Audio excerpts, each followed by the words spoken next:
Panel close பண்ணலாங்க. ஆமாங்க, நான் ஆல்ரெடி சொன்னதா. சோ ஒரு போனா இருக்கட்டும், ஒரு பிசியா இருக்கட்டும், இது ரெண்டுத்தோட செக்யூரிட்டி லெவல் ஆஃப் பண்ணா மட்டுமே தான் பேனல் யூஸ் பண்ண முடியும். அப்ப ஃப்ரீ ஃபயர் நம்ம பேசுறதுக்கு மைக்ரோஃபோன் அலோவ் பண்ற ஆப்ஷன் கொடுக்கும் போல நீ செக்யூரிட்டி லெவல் ஆன் பண்ணாதான் உங்களால கேம் விளையாட முடியுங்கிற ஆப்ஷன் கொண்டு வரதுக்கு ரொம்ப நேரம் ஆகாது. எஸ், கண்டிப்பா இந்த வீடியோ பார்த்து போய் நம்புறேன். இந்த வீடியோல நம்ம இந்த நம்பர் சொல்றது என்னன்னா, பேனலை க்ளோஸ் பண்ணோம்னா ஃப்ரீ ஃபயர் அஃபிஷியல் எப்படி இப்போ ஒரு மைக் ஆன் பண்றதுக்கு ஒரு பர்மிஷன் கேட்கலாம்.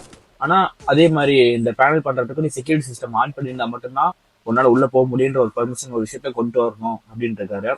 எஸ், இது ஒரு வகையில ரைட்டுன்னு சொல்லலாம், ஒரு வகையில தப்புன்னு சொல்லலாம்.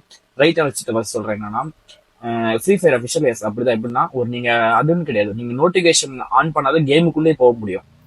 செக் பண்ணி பாருங்க. கண்டிப்பா உங்களுக்கு அது மாதிரி ஒரு விஷயம் இருந்துச்சுன்னா மறக்காம கமெண்ட் பண்ணுங்க, ஓகேமா? தென் ராங்கான விஷயத்த நான் சொல்றேன். இப்ப ஃப்ரீ ஃபயர் அஃபிஷியல் வந்து அப்படி ஒரு விஷயத்த கொண்டு வரணும்னா அந்த பிரைவசி செட்டிங்ஸ்ன்ற ஒரு விஷயத்த அவங்க கையில எடுக்கிற மாதிரி மாறும். அப்படி அவங்க கையில எடுத்தா பிளே ஸ்டோர்ல ஃப்ரீ ஃபயர் கிடைக்காது.